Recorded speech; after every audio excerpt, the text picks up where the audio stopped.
Hi everyone, I'm Chris O'Neill from Sew the Distance. So today's quilt is admittedly not my absolute favorite quilt. And I have to say, after looking at it and researching it, I learned a lot about this quilt and I like it a little more, but still it doesn't talk to me. It doesn't inspire me. I don't know, in my head I have it that I should love all quilts. And when you really think about it, I don't love all art, I don't love all styles. So why would I love every single quilt I come in contact with, right? Well, that's kind of the way I feel about this particular quilt. It's all right.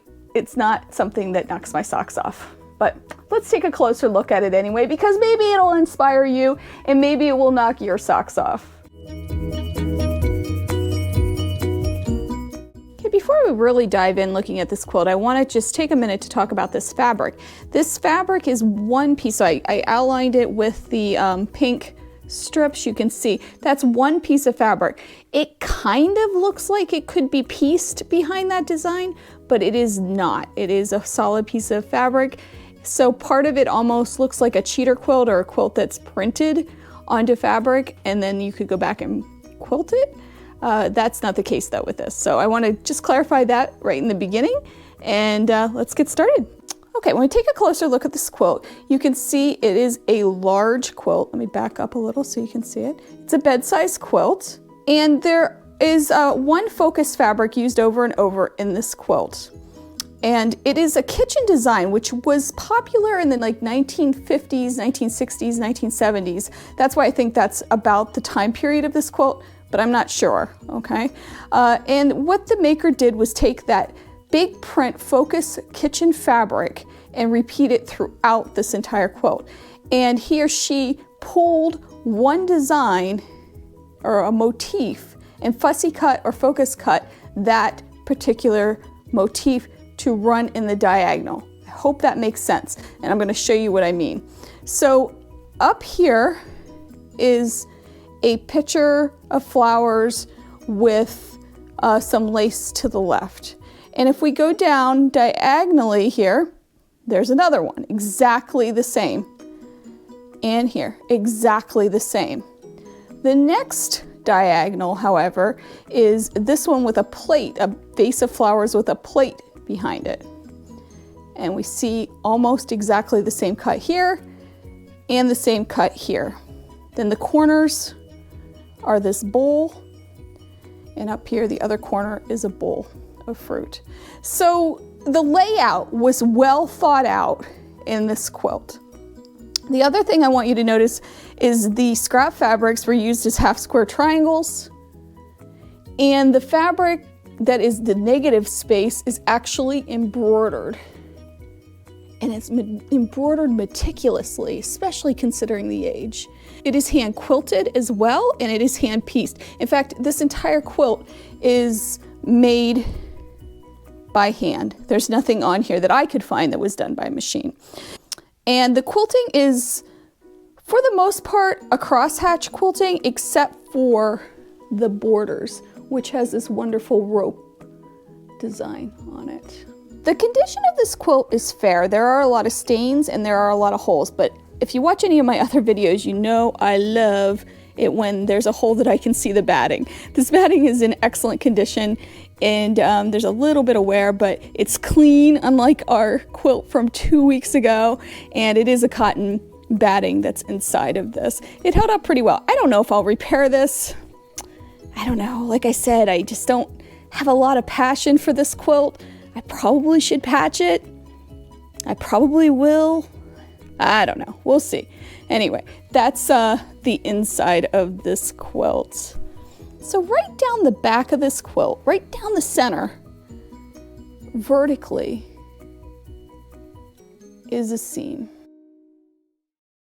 And this seam will be discussed more when we talk about the lessons from a quilt. I just want to note it, that this quilt has this seam right down the center, okay? And we'll talk about that in a moment. The binding on this quilt is a knife edge binding, and it's done really well. And again, it's attached by hand. The opening was closed up by hand.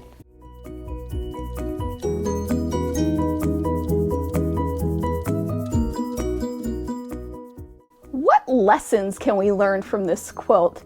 So one of the important lessons I believe we can learn is to incorporate embroidery into quilts, because it really is cool. And surprisingly, considering this quilt is probably at least 40 years old, this embroidery held up really well considering the age. So don't be afraid to put embroidery into your quilts. It does add that added touch, and I think that would be something that the maker would want to tell us. Another lesson that we can take away from this quilt is to piece our backs. And I always heard never to put it across the center, but there's some wear on this quilt and there's some holes on this quilt, and I can tell you those holes and wear are not on that center seam in the back, surprisingly. So, you know, when we hear these quote unquote rules for quilters, you know, I want you to really look at it and say, okay, what's going to work best for me and my style? And forgive yourself, or give yourself permission to just be creative and use what you have and what you know. It's not a wrong way and it's not a right way. It's being the creative process. There are many ways to come to that end result that you wish, and we have to forgive ourselves and get away from some of these rules in quilting. Another thing that we can learn from this quilt is the organization of the motifs. Now, I'll be honest, I've had this quilt for 20 years. I've never noticed that the motifs were so organized. So I don't know how to exactly explain this, but sometimes we will spend a lot of time and energy on something that really doesn't matter. And I think this is one of those cases. It's cool that the motif is carried out throughout, and I'm sure that this maker was very proud of the fact that the design was perfect in the diagonal setting that it was. But in reality, I didn't notice it, and sometimes maybe really start to think, okay, is this really that important to incorporate into my quilt or not? Is it worth the time and energy I'm going to put into it to do that?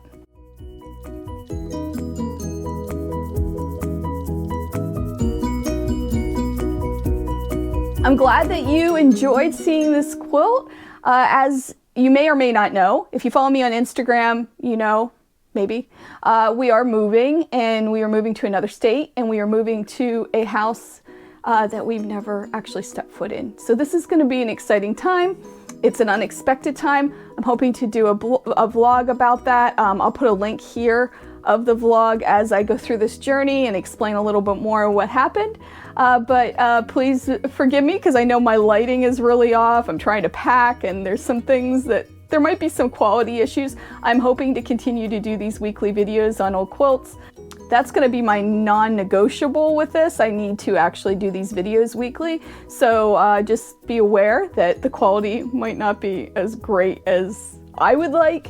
And as I'm still learning about this, it'll be interesting. Anyway, I'm Chris O'Neill from Sew the Distance. I hope you enjoyed seeing this quilt, and I'll see you next week with another old quilt. Bye.